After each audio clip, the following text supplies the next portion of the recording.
Muy buenas noches, estimados amigos. El día de hoy, domingo 7 de septiembre, nos reencontramos con el grupo pionero. Damos la cordial bienvenida al doctor Rubén Montero, a Pedro Armando Montalvo Díaz, a Óscar Chávez, a Juan Pedro Tineo, a Pillaca, a nuestro amigo Luis Palacio, Manuel Pillaja, que se va a incorporar nuevamente, y el expositor de esta noche, un tema muy interesante, el doctor Edward Santos.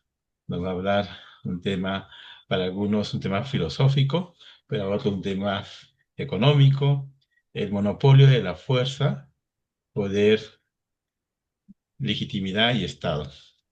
Bien, entonces vamos a dejar el tiempo con nuestro amigo Edward Santos y luego de algunos 20 minutos va a haber espacios para las preguntas, repreguntas, y yo creo que esta noche ha sido un pretexto pues, para este reencuentro virtual.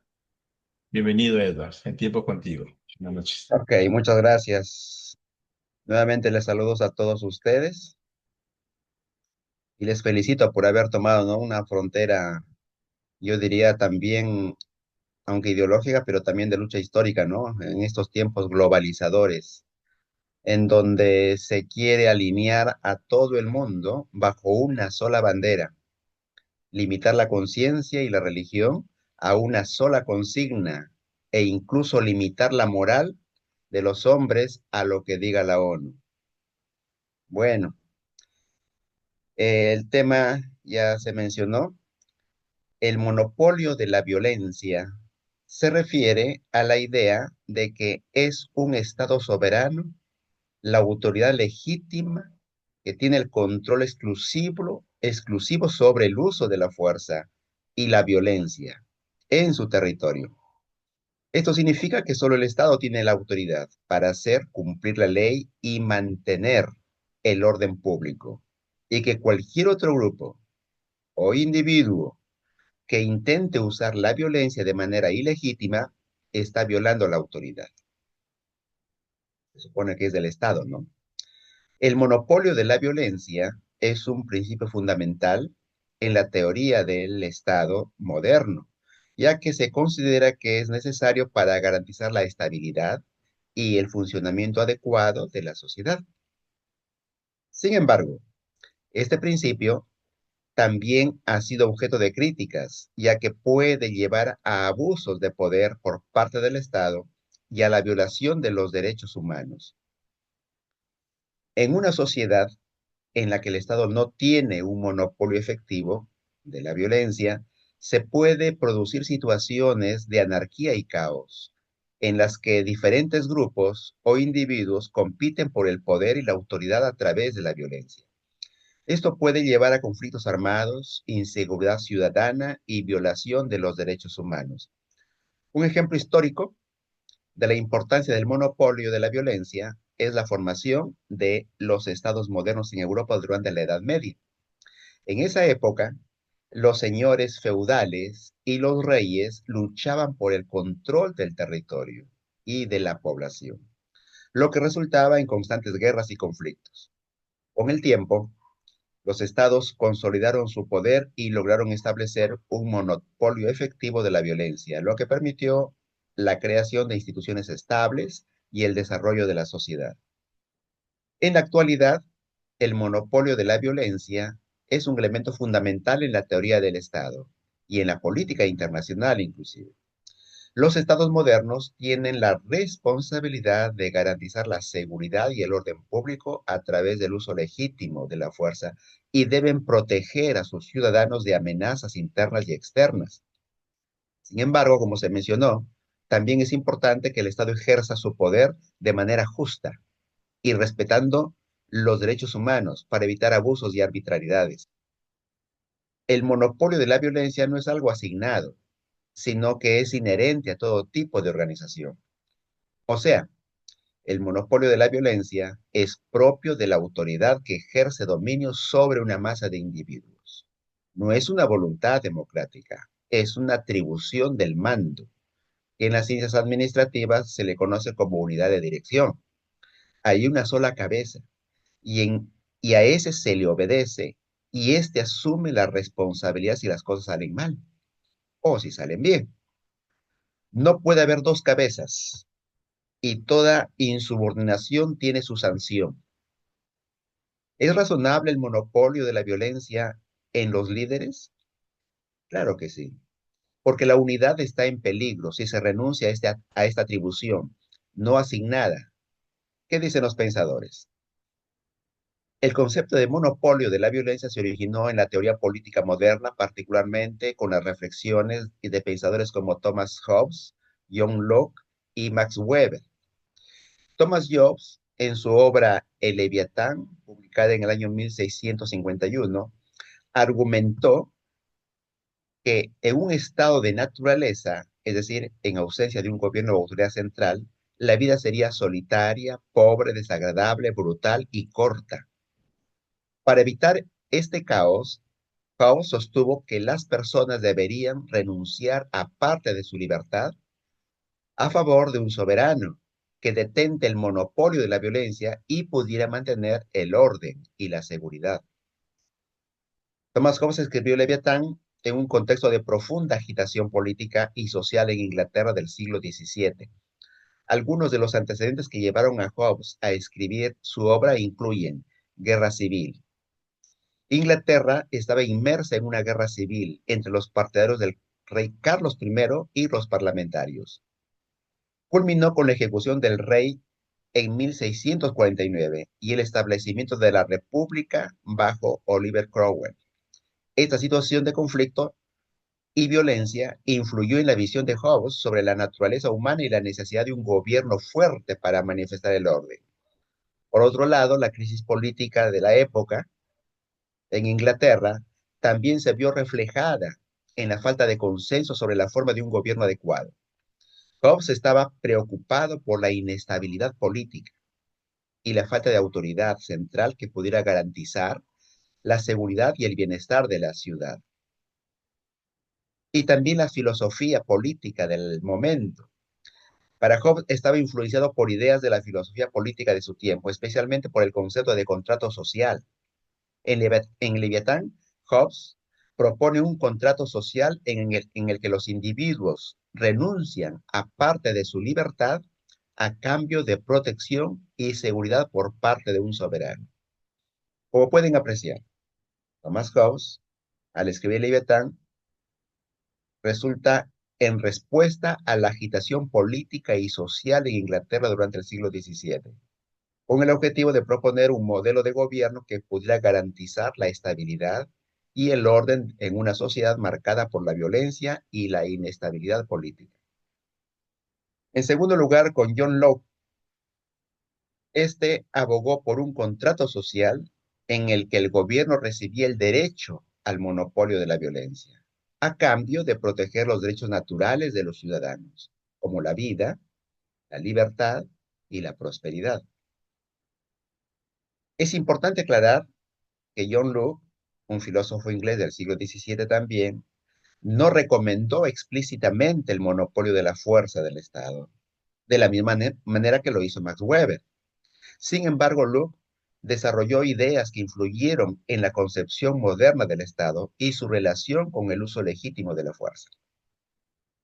Algunos antecedentes que podrían relacionarse con la idea de un monopolio estatal de la fuerza en la obra de Locke incluyen estos aspectos. El contrato social. Locke es conocido por su teoría del contrato social, que sostiene que los individuos acuerdan formar un gobierno para proteger sus derechos naturales, como la vida, la libertad y la propiedad. En este sentido, el Estado tiene la función de garantizar la seguridad y el bienestar de los ciudadanos, lo que implica el uso legítimo de la fuerza para mantener el orden y hacer cumplir la ley. Por otro lado, estaba lo que él consideraba la limitación del poder. Aunque Locke defendía la existencia de un gobierno fuerte para proteger los derechos de los individuos, también abogaba por la limitación del poder estatal a través de la separación de poderes y la existencia de un sistema de controles y equilibrios. Esta idea sugiere que el uso de la fuerza por parte del Estado debe estar sujeto a ciertas restricciones y controles para prevenir abusos de poder. Y en tercer lugar, él observó el estado de la naturaleza. Locke planteaba la existencia de un estado de naturaleza en el que los individuos tenían derechos naturales, pero también enfrentaban riesgos de conflicto y violencia. En este contexto, la formación de un gobierno y la delegación del uso legítimo de la fuerza al Estado se justificaban como una forma de evitar la guerra y garantizar la convivencia pacífica. Reitero, John Locke no formuló explícitamente la idea del monopolio de la fuerza del Estado. Su teoría del contrato social y su concepción del gobierno como garante de derechos individuales influyeron en la discusión sobre el papel del Estado en el uso legítimo de la fuerza para mantener el orden y proteger a los ciudadanos.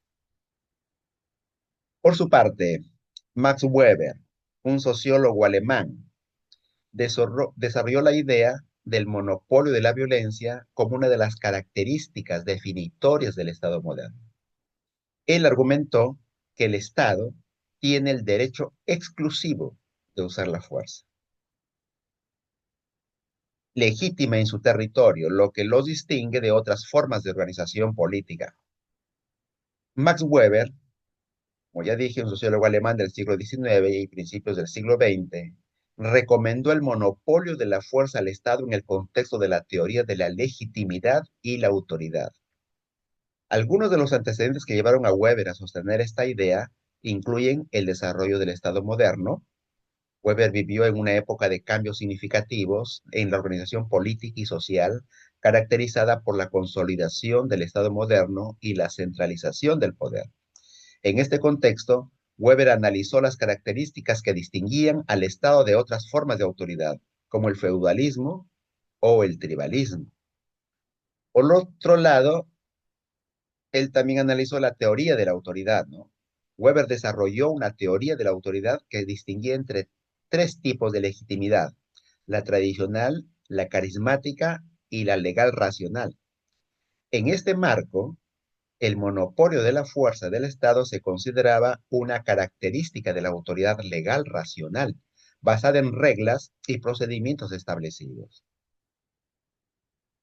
Y en tercer aspecto, la función del Estado. Para Weber, el Estado era la institución que tenía la capacidad y la legitimidad para ejercer el uso legítimo de la fuerza en un territorio determinado. Esto implicaba que el Estado debía ser el único actor autorizado para mantener el orden público y hacer cumplir la ley, evitando así la anarquía y la violencia descontrolada. Estos antecedentes permitieron a Max Weber recomendar el monopolio de la fuerza del Estado como parte del análisis sobre la legitimidad y la autoridad en la sociedad moderna, argumentando que el Estado era la institución que debiera tener el derecho exclusivo de utilizar la fuerza legítima para garantizar el orden y la estabilidad. Entonces, según estos pensadores, el concepto del monopolio de la violencia nació de la necesidad percibida de establecer un orden social y político que garantizara la seguridad y el bienestar de los ciudadanos, y ha sido fundamental en el desarrollo de la teoría política moderna. En la historia, se observa que el monopolio de la violencia es concomitante a la organización, y cada vez que se ha discutido dicho monopolio, ha ocurrido revolución. Es que las organizaciones llevan el color de sus adherentes y esto se agrupa en función a sus preferencias, costumbres, opiniones y cultura común. En este sentido, el monopolio de la violencia es un derecho que le asiste al gobernante, pero éste debe mantenerlo con fuerza frente a los brotes aislados de rebelión y a la vez contra la insurgencia. De modo que el monopolio de la fuerza es un derecho del Estado, pero el Estado puede tener el color ideológico de su poder. De más está decirlo que a través de la historia ha sido una constante lucha por el poder. Lucha por el poder no es igual a lucha de clases. El primero está claro y el segundo es confuso. Según la cultura judeocristiana, la armonía del cielo se vio enturbiada por el celo de un ángel de luz llamado Lucifer. convenció a la tercera parte de los ángeles. La autoridad de Dios se impuso y con el derecho del monopolio de la fuerza expulsó a los ángeles del cielo. Ahora se encaramaron en la tierra y por la seducción a Adán y Eva. Este se ganó el derecho a tener el monopolio de la fuerza en la tierra, que lo ostentaba ante la primera pareja. Independientemente de quién gobernaba este monopolio, siempre era un derecho del gobernante y lo podía usar de acuerdo con la intensidad de la rebelión, siempre latente en los gobernados. En la cultura greco-latina o greco-romana, el asunto no se presenta diferente. Donde hay dos o tres personas, siempre hay un líder y la fuerza del líder va evolucionando de pacífico a violento a medida que el grupo humano va creciendo. Si bien es cierto que gobernar una casa o un estado no son diferentes, sí son diferentes la actitud asumida por el gobernante. No es lo mismo liderar 3 personas que 100, y la diferencia se va ahondando si el grupo es de 1000, de 10.000 o 1 millón de personas. Mientras más grande el mar humano, la fortaleza de la violencia aumenta. Entonces, ¿será obvio? ¿Es necesaria la violencia del Estado?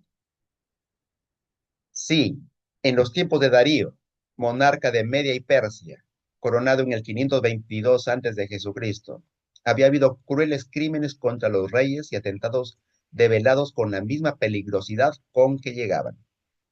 Él entonces dictó una ley. Cualquier persona, noble o plebeyo, que entre a ver al rey sin haber sido llamado, una sola ley recaerá sobre dicho intruso, la muerte, a no ser que el rey le levantara el cetro. Por otro lado, el que era llamado debía presentarse con las manos sueltas y echarse boca abajo en señal de sometimiento y no peligrosidad. Era la única manera de alejar el peligro inmediato de los elementos emergentes. En el 1215, con la primera constitución en Inglaterra de Juan Sin Tierra, se moderó el poder del rey a favor de una monarquía constitucional. Se le quitó al rey el monopolio de la violencia a favor del uso de la fuerza amparado en la ley. Era algo nuevo y dicha evolución parecía la mejor, pero pronto fue desconocido y volvió toda la fuerza para el rey. No quería compartir el monopolio, pues ya no sería tal cosa. En 1642 estalla la guerra civil entre el monarca y el parlamento. En el 1649 ejecutan al rey Carlos I y el monopolio de la fuerza pasa a los parlamentarios, pero personalizado en Oliver Cromwell, inaugurando la República. A su muerte, en el 1660, regresa la monarquía con Carlos II. Todas las leyes del Parlamento de Oliver Cromwell fueron anuladas. La República estaba muerta. Para estar doblemente seguros, los restos de Cromwell fueron exhumados de la abadía de Wittenberg en 1661 para recibir el mismo trato que si hubiera sido ejecutado como traidor. Es decir, el cadáver fue ahorcado y decapitado y los restos fueron expuestos públicamente como advertencia para aquellos que fueran a ser reyes sin corona. Como ven, el monopolio de la fuerza es inherente al Estado, sin importar qué color tenga el gobernante. Es una oportunidad y también un peligro. Sin embargo, no podemos evitarlo, pero se puede ganarlo con arte y encanto. En la Revolución Americana y la Revolución Francesa, se observa dos conductas diferentes en los alzados en armas. Y es notable para seguir entendiendo esta entidad abstracta con resultados reales, fueron dos eventos históricos importantes que marcaron el inicio de cambios significativos en sus respectivos países y en el mundo. Aunque ambas revoluciones tuvieron como objetivo principal la lucha por la libertad y la igualdad, hubo diferencias significativas entre ellas en términos de causas, objetivos y consecuencias. Aquí algunas diferencias claves entre la Revolución Francesa y la Revolución Americana. Respecto a las causas, la Revolución Americana fue en gran medida una lucha por la independencia de las colonias americanas del dominio británico, motivadas por la resistencia a la opresión y la falta de representación en el gobierno. En cambio, la Revolución Francesa fue impulsada por una combinación de factores, incluida la desigualdad social, la opresión política, la crisis económica y la influencia de las ideas ilustradas sobre los derechos individuales y la igualdad. Respecto a los objetivos revolucionarios, la americana buscaba establecer un gobierno basado en los principios de libertad, la democracia y la autodeterminación de las colonias. En cambio, la Revolución Francesa tenía como objetivo principal derrocar el sistema monárquico absolutista y establecer una república basada en los principios de igualdad, fraternidad y libertad. Respecto a sus consecuencias, la Revolución Americana resultó en la independencia de las colonias americanas y la creación de los Estados Unidos de América, con una constitución que establecía un sistema de gobierno republicano. Por su lado, la Revolución Francesa tuvo consecuencias más tumultuosas, incluida la ejecución del rey Luis XVI, el periodo del terror, la ascensión de Napoleón Bonaparte al poder y la propagación de las ideas revolucionarias por toda Europa. Como ven, mientras que ambas revoluciones compartían los deseos de libertad y autonomía, la Revolución Americana se centró en la independencia política. No se discutía la autoridad del rey, sino la injusticia.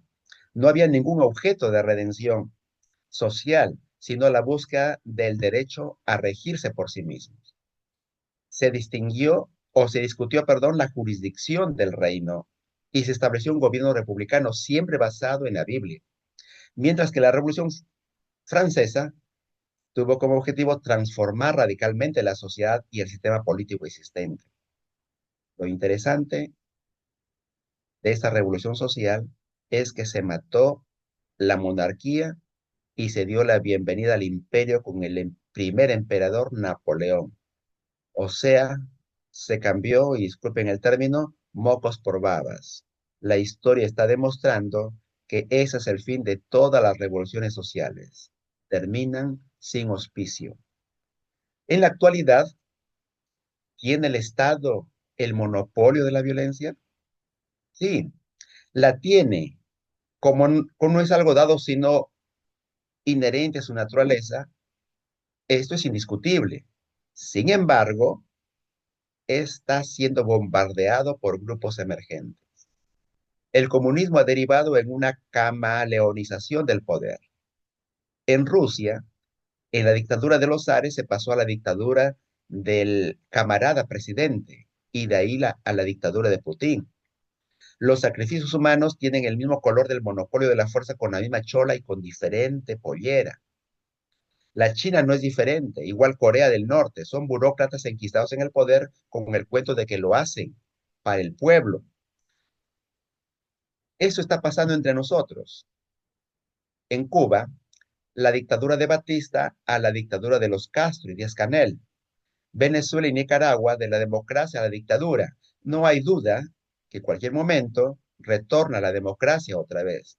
Distintos actores, pero el mismo monopolio del poder. Triste que en un Estado ostenten la autoridad del poder un grupo de individuos malvados y alegre el pueblo que sean gobernados por individuos buenos. En otras palabras, el Estado ejerce el monopolio del poder, pero es diferente el monopolio del poder ejercido por un Estado comunista que por un Estado democrático. Feliz el pueblo en el Estado democrático y triste el pueblo en un Estado socialista.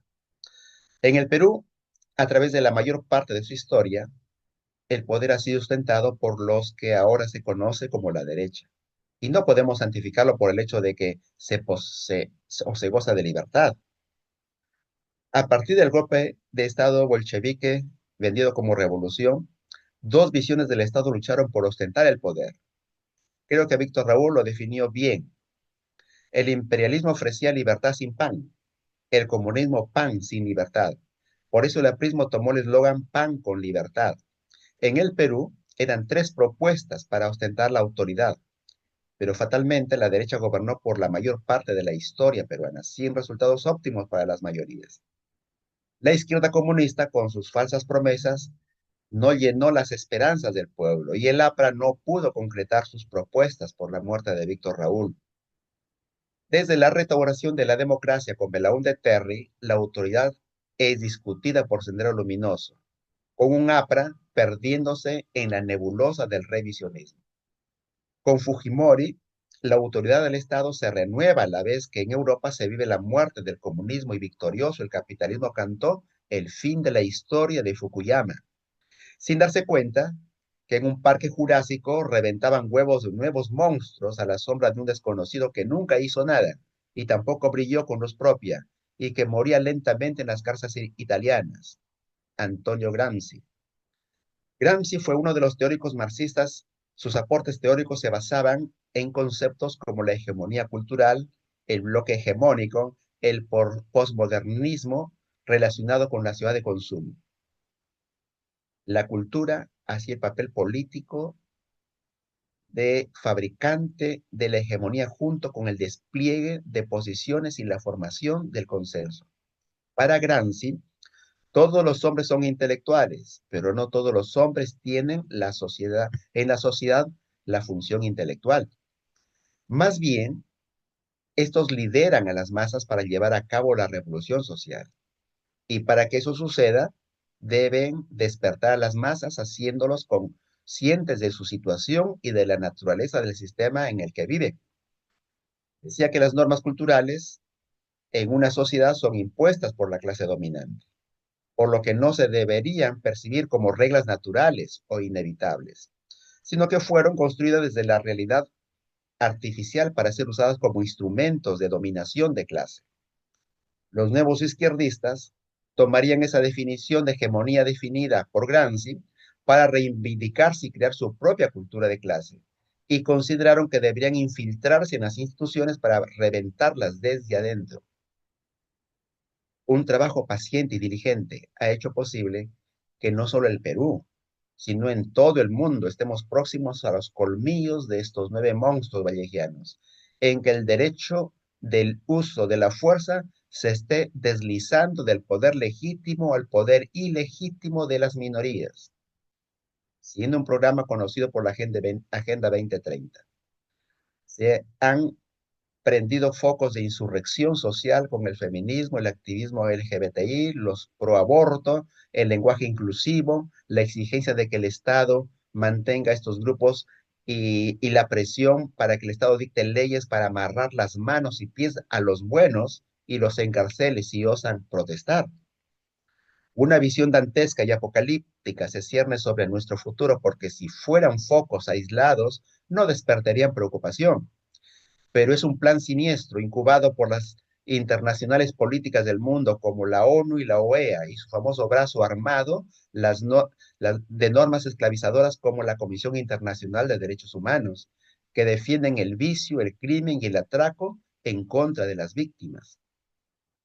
Este deslizamiento del derecho a la fuerza a grupos violentos, intolerantes y fanáticos está minando la fortaleza del Estado y como consecuencia la inseguridad, la pérdida de inversión, la pobreza, el relativismo moral, la corrupción y la destrucción de la educación es la meta para sumir a los pueblos en la extrema necesidad de requerir un Salvador global y clamar por la salvación aglutinante, para la cual ya están alistando un gobierno mundial con una jefatura global.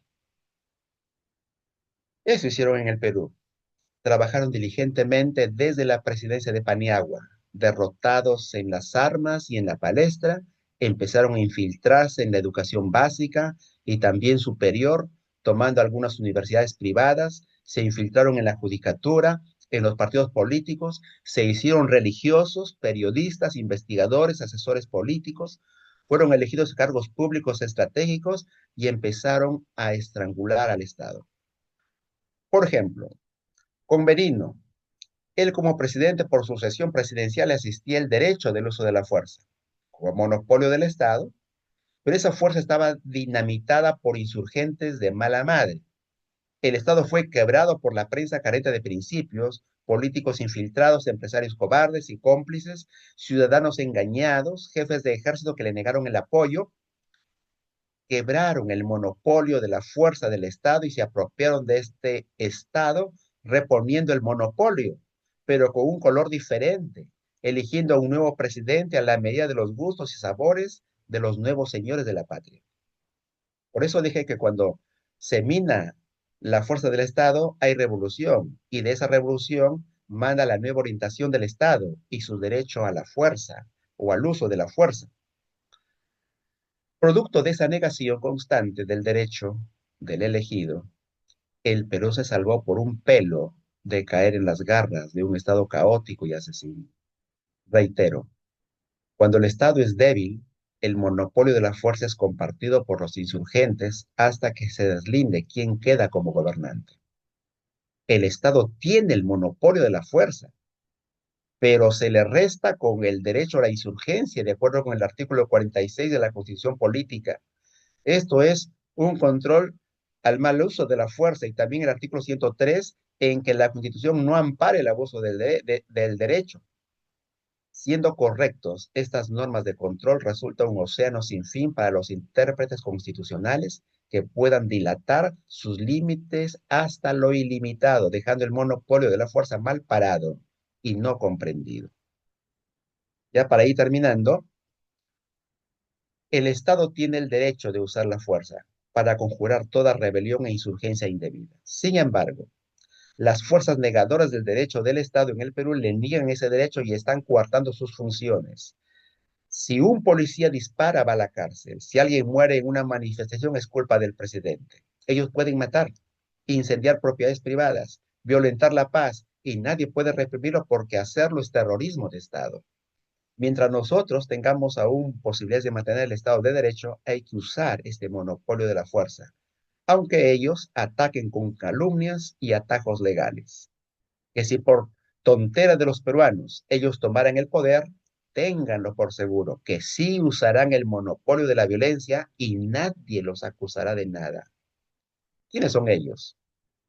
Las fuerzas progres, aglutinados en la doctrina izquierdizante, comunista, con su agenda internacionalista, cuya misión es someter a la patria a una dictadura mundial. Son gente religiosa, como lo describió José Carlos Mariátegui, con un altísimo sentido de la dogmática, por el cual ellos son los correctos y tienen la razón, los demás estamos equivocados y debemos ser reprimidos.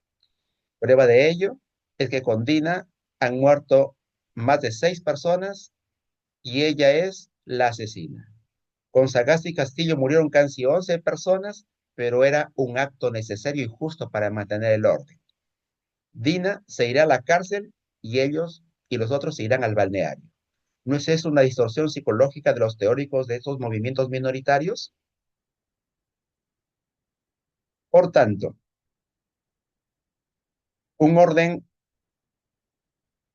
político requiere que defendamos el monopolio de la fuerza en un Estado democrático, que un Estado comunista, ese mismo monopolio va a ser en perjuicio de las mayorías.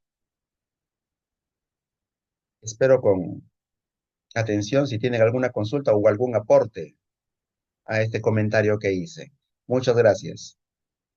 Gracias a ti, doctor Eduardo Santos, muy interesante este tema que nos ha hablado esta noche.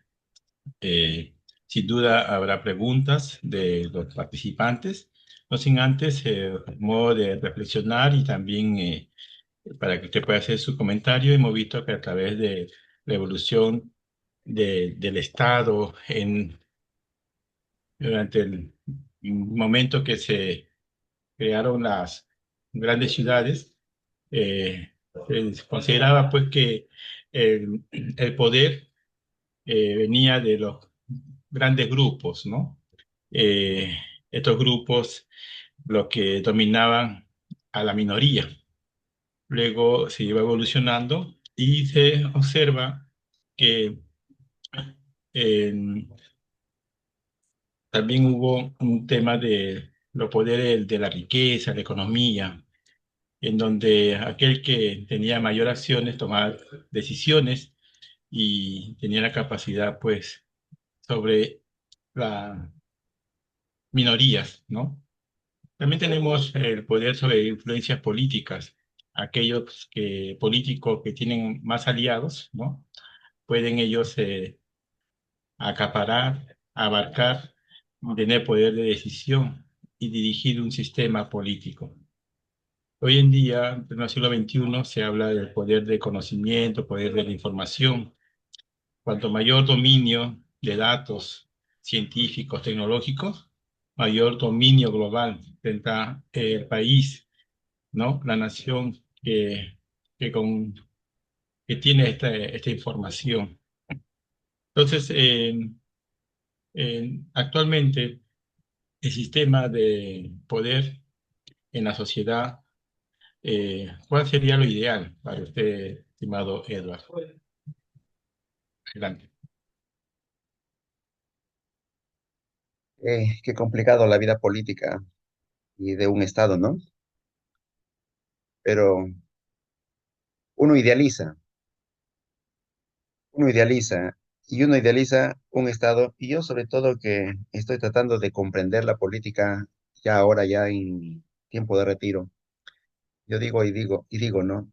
Y en la Biblia no hay un tipo de política efectiva de tal modo de que no tengamos que dividirnos en izquierda o derecha, sino, porque yo solamente encuentro en la Biblia un mensaje clarito y está en el cuarto mandamiento, ¿no? Trabajo. Y la familia. En la familia donde todos trabajan, hay abundancia y hay riqueza, sin estar hablando de los teóricos de la economía, ¿no? Trabajan. Hagamos que el Perú trabaje. Hagamos que produzcan. Hagamos que inviertan.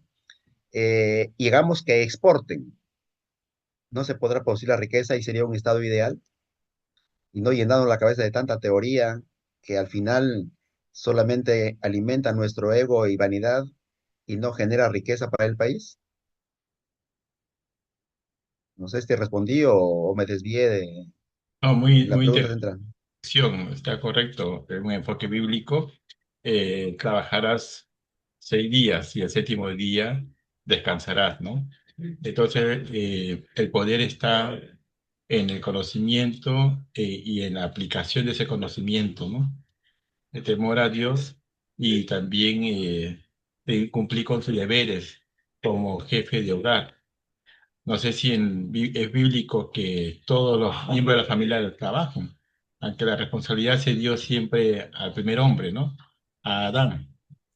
Bueno, tenemos la pregunta, una intervención de Manuel Pillaja. Adelante, Manuel.